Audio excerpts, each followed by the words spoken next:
puder assim, cronometrar aí para mim, que é 1 minuto, no máximo 2 em cada slide. Viu? Posso continuar. Ficou longe, foi? Não dá para você não levar. Então, a leitura foi a leitura que nós fizemos agora, o devocional. Pode continuar, para nós ganharmos tempo. Mas vós sereis chamados sacerdote do Senhor, e vos chamarão ministro do nosso Deus. Isaías capítulo 61, verso 6. Quando o véu do templo foi rasgado, quando Jesus fez a última expiação, substituindo o sacrifício de animais, nós agora somos os sacerdotes, porque antes era necessário apresentar as nossas culpas, as nossas petições ao sacerdote, para ele apresentar a Deus. Havia uma diferença entre o ofício do sacerdote e o ofício do profeta. O profeta recebia de Deus e transmitia para o povo. O sacerdote recebia do povo e mandava para Deus.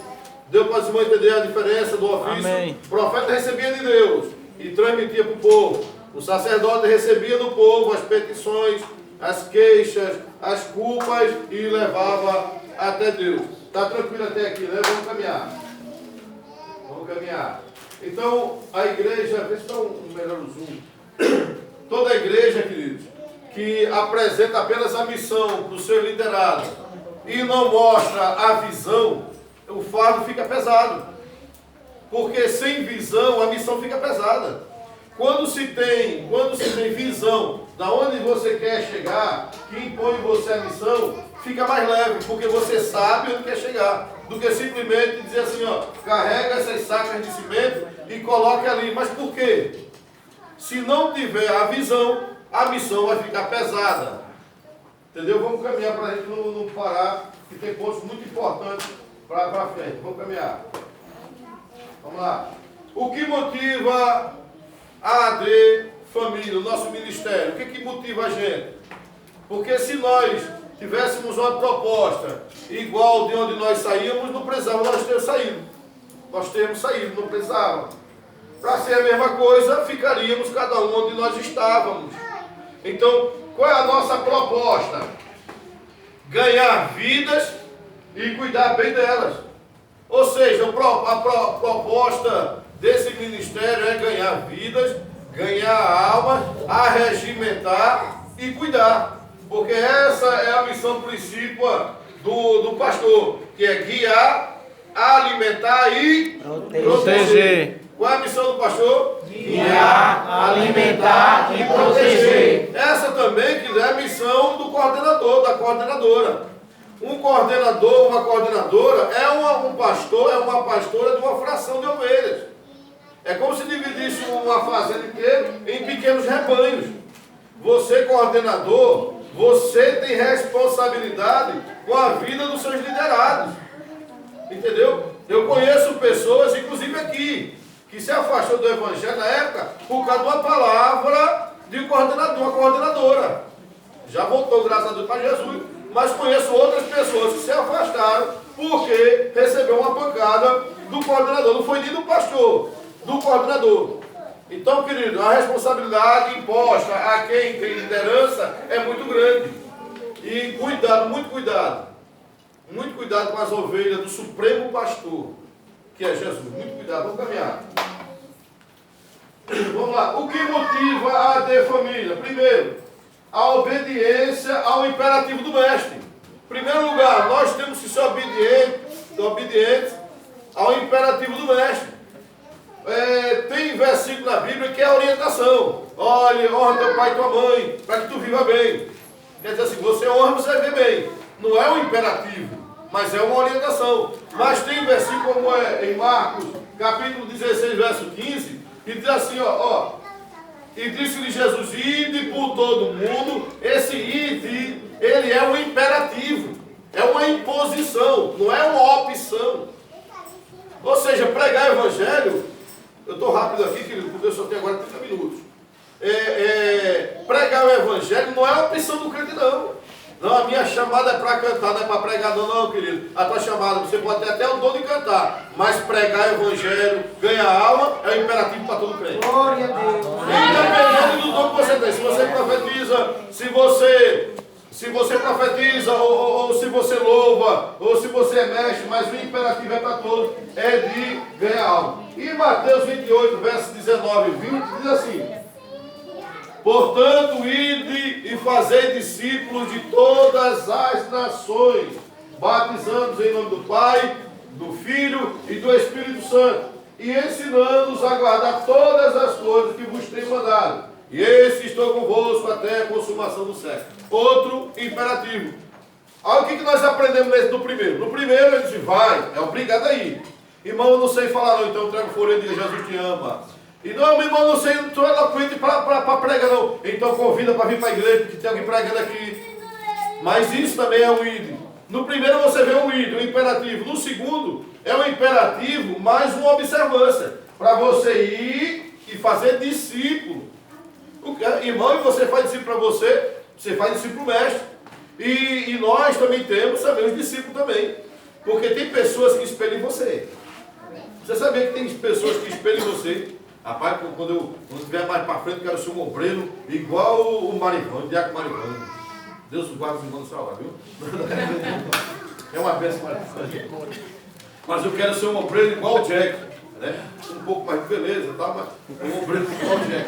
Então, queridos, mas assim, alguém vai estar sempre espelhando em alguém. Tá?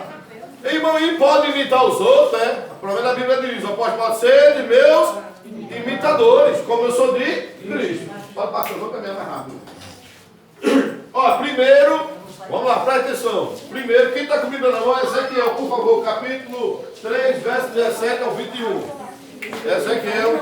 Filho do homem, eu te dei por atalaia sobre a casa de Israel, e tu da minha boca ouvirás a palavra e avisá-lo-ás da minha parte.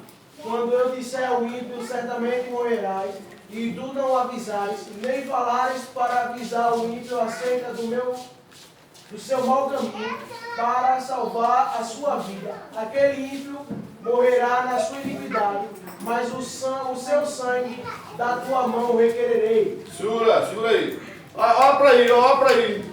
Uma responsabilidade que é imposta para mim e é imposta para você também. Filho do homem, quando eu mandar você pregar para o ímpio e você não for, e o ímpio morrer no pecado dele, das tuas mãos eu vou requerer, ou da tua cabeça eu vou requerer o sangue dele. Olha a responsabilidade que para você, que para nós é imposta. Continue. Mas se avisares ao ímpio e ele não se converter da sua impiedade e do seu mau caminho, ele morrerá na sua iniquidade, mas tu livraste a tua alma. Semelhantemente, quando o justo se desviar da justiça, e cometer a iniquidade e eu puser diante dele um tropeço, ele morrerá, porque tu não o avisaste. No seu pecado morrerá, e as suas justiças, que tiver praticado, não serão lembradas, mas o seu sangue da tua mão o requererei. Bom, segura aí. Mas avisado o justo para que não pegue, que ele não pegar, certamente viverá, porque foi avisado e tu livraste a tua alma. Queridos, agora também não vamos sair daqui hoje pregando para todo mundo, para dizer assim, todo já preguei. Não. Temos que amar as almas que estão lá fora. Amém. Vamos caminhar. Vamos lá. O primeiro é o quê? O imperativo do mestre, questão de obediência. O segundo é a responsabilidade. O terceiro é o amor sugerido. Dê aí, por favor. Conhecemos o amor nisto, que ele deu a sua vida por nós e nós devemos dar a vida pelos irmãos. 1 João 3,16. Ou seja, o primeiro foi o imperativo, vai. O segundo foi a responsabilidade imposta. E agora ele está requerendo o amor pelas almas. Queridos, não tem como você agradar a Deus sem que você ame as almas que estão lá fora. Não há como. Você quer saber quanto é avivamento? Primeiro sinal de avivamento é evangelização. Desejo de ganhar alma. Irmão, avivamento não é falar línguas estranhas, não, senhor. Avivamento, primeiro sinal de avivamento é o desejo ardente na alma de ganhar almas. Aí é avivamento. Mas se não ver, nós vamos ver cultos avivados, que não é avivamento. Culto avivado é diferente de avivamento. O avivamento, ele nasce primeiro com o desejo de ganhar alma. E o batismo com o Espírito Santo, a missão primeira dele é preparar, fortalecer, revestir para cair no mundo ganhando almas para o reino de Deus. Foi assim que Deus manifestou o seu amor entre nós. Enviou o seu Filho unigênito ao mundo para que pudéssemos viver por meio dele. 1 João, capítulo 4, verso 9. É o mesmo do primeiro. Passa. Tipos de igreja. Queridos, existem vários tipos de igreja. Né? Vários. Colocamos aqui pelo menos 4 apenas. Que é para nós termos uma ideia, uma noção assim, mais ou menos do perfil hoje. Que hoje tem igreja para todo gosto. Hoje tem igreja para todo gosto. Aí tipo de igreja. Igreja dirigida pela tradição, ou seja, onde o conformismo impera. Igreja dirigida por personalidade, onde tem um líder principal, que é ali o suprassumo, o foco das pessoas, como existem grandes igrejas hoje, o canal de televisão com aquele líder principal ali manifestando a sua ideologia e às vezes a obra do Senhor. Igreja dirigida pelas finanças, tá? Onde a missão principal não são as almas, sim as finanças, a captação de recursos. E a igreja com o modelo bíblico, a igreja dirigida com propósito. Pode passar, vamos agora destrinchar uma a uma. Pode ler. Igrejas dirigidas pela tradição.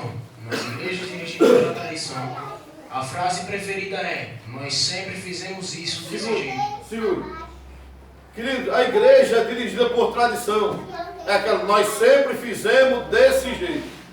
Querido, o mundo está mudando. Mas a igreja não pode mudar como deste besteira que já mudou. Há 20 anos atrás, quando eu aceitei a Jesus, não podia ter televisão em casa. Eu já tenho, você já tem. Quando eu aceitei Jesus, há uns anos atrás, era proibido ter rádio em casa. Todo mundo já tem.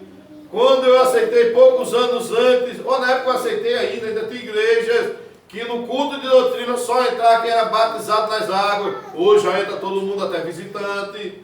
Então a igreja está acompanhando. E ela tem que acompanhar. O que não pode é deixar o pecado entrar dentro da igreja. Mas acompanhar o sistema, tem que acompanhar o sistema. Preste bem atenção para não ter uma visão diferenciada daquilo que eu quero passar. Não é acompanhar o mundo no pecado, mas é acompanhar as transformações que antigamente não se utilizava a televisão para pregar. Hoje se utiliza a televisão para pregar. Nós hoje utilizamos o WhatsApp, utilizamos o Facebook, utilizamos hoje o Instagram como ferramenta de transmissão também da palavra do Senhor. O alvo da igreja dirigida por tradições é simplesmente perpetuar o passado.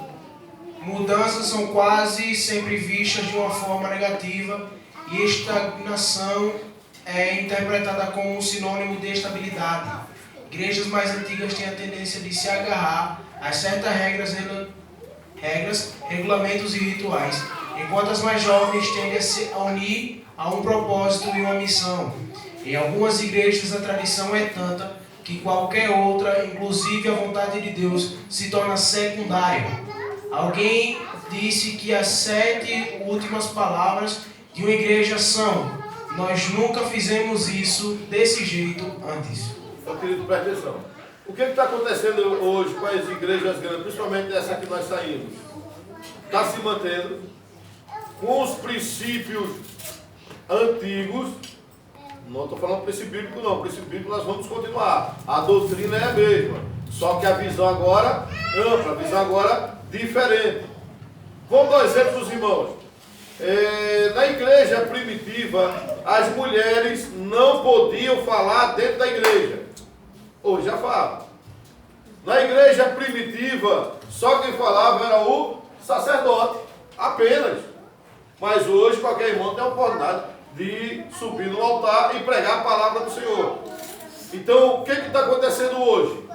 Está acontecendo um êxodo tremendo nas igrejas grandes, de presbíteros e pastores, Como conheço o pastor Roberto Badu, um pastor que saiu, assim como eu saí com uma chamada, não foi expulso, não foi disciplinado, saiu por uma chamada, porque tinha uma visão diferenciada. Então, quando se agarra no passado, em marcos antigos apenas, essa igreja ela tende a fragilizar, como é o caso hoje, que está acontecendo hoje em grandes ministérios. Pode passando, por favor. Tipos de igreja dirigida por personalidades. É aquela, por exemplo, morreu há alguns meses, né? Davi Miranda. Davi Miranda foi um referencial, foi um dos maiores pastores onde Deus manifestou o dom de cura na vida dele. Um dos maiores. E a igreja, se ela não estiver firmada na rocha, que está hoje gerando uma instabilidade tremenda dentro da Deus é Amor, porque o líder maior, o líder supremo dela, ele morreu e agora está um problema, o filho dele já saiu, abriu um outro ministério e a coisa está meio sem estabilidade. Então o risco que corre, quando se coloca uma personalidade como centro, se não gerenciar, se não formar outros líderes dentro daquela comunidade cristã, quando ele faleceu, se ele cair ou se ele se afastar, aquela comunidade também vai se desfazer junto com ele. Vai passando, por favor. Igreja dirigida para Adriano. Igrejas dirigidas pelas finanças. A questão que ronda a mente de cada pessoa numa igreja dirigida por finanças é: quanto isto vai custar? Nada é tão importante quanto as finanças. O debate mais quente nessa igreja é sempre sobre o orçamento. Boa mordomia e entrada financeira são elementos essenciais em uma igreja sadia, mas finança nunca pode ser um fator controlador. O item principal deve ser o que Deus quer que a igreja faça. A igreja não existe para produzir lucro. A razão da existência de uma igreja não deve ser quanto conseguimos economizar, mas sim quanto nós conseguimos salvar. Isso. Querido, não pode a igreja ter como missão principal os dízimos e ofertas. Não, essa é a missão da igreja, não. Dízimos e ofertas é apenas para a manutenção da obra.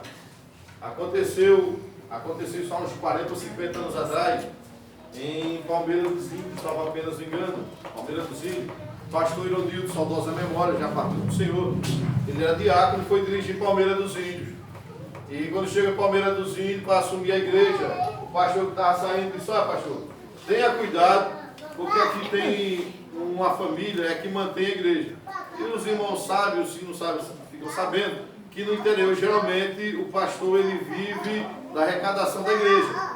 E esse fazendeiro, tem essa família aqui, o fazendeiro, esse dono da fazenda, ele tem um relacionamento fora, um extraconjugal. Ele tem um extraconjugal e ele ainda fuma.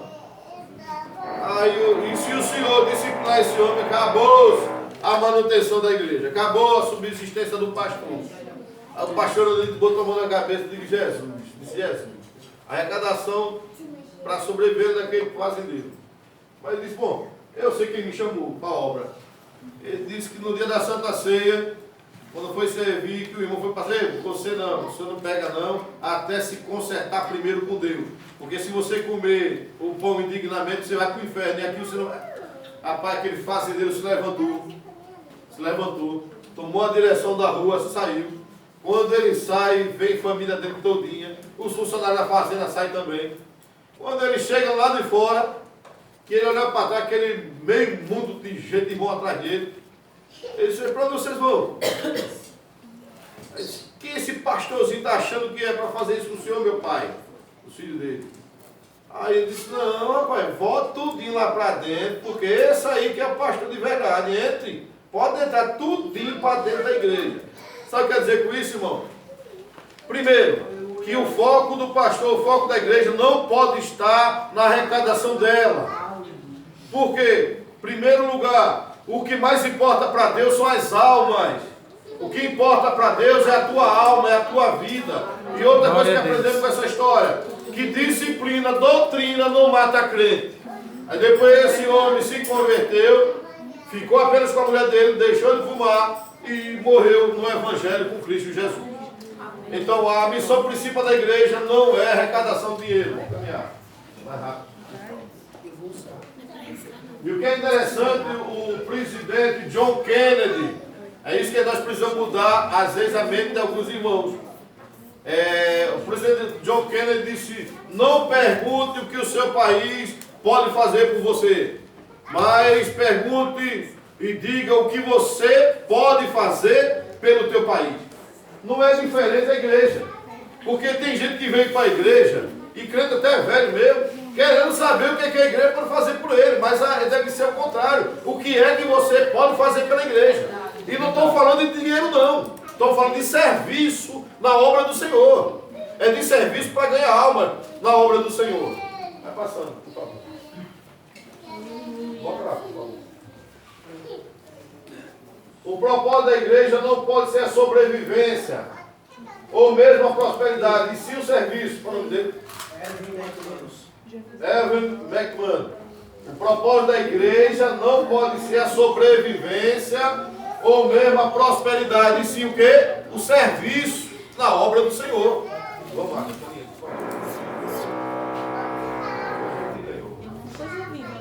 O modelo bíblico de uma igreja dirigida por propósitos, devemos começar olhando para tudo o que a nossa igreja faz, através da ótica dos propósitos colocados pelo Novo Testamento, e ver como Deus deseja que ela seja equilibrada em todos eles. Vejamos Atos 2, 42 ao 47. Atos dos Apóstolos, ela fala, querido, a igreja primitiva ele crescia primeiro, porque eles tinham tudo em comum: a comunhão, a oração e o partir do pão.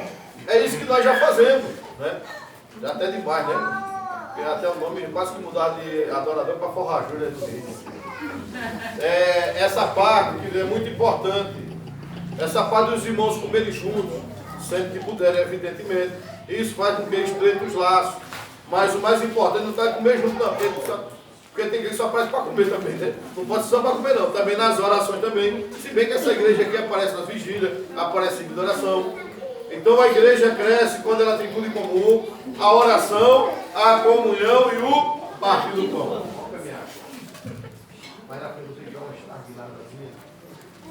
Por que existimos? Precisamos saber onde queremos chegar, para podermos saber o nosso propósito de existirmos. Se estamos ajudando uma nova igreja a começar, nossa primeira missão deve ser definir o seu propósito. Qual o propósito da AD Família? Peraí. Ó, estamos começando hoje. Nós estamos começando, como nós estamos começando esse ministério, tem uma semana, fazer uma semana ainda amanhã, nós estamos tendo a oportunidade ímpar, uma oportunidade tremenda de começarmos e fazermos o que é certo, porque até hoje, queridos, os irmãos quando orarem, apresentem o pastor presidente da missão. Ele tem as mãos amarradas. Um homem de Deus, e tem as mãos amarradas sem poder fazer o que é necessário fazer, porque senão ele é destituído do cargo de pastores descompromissados.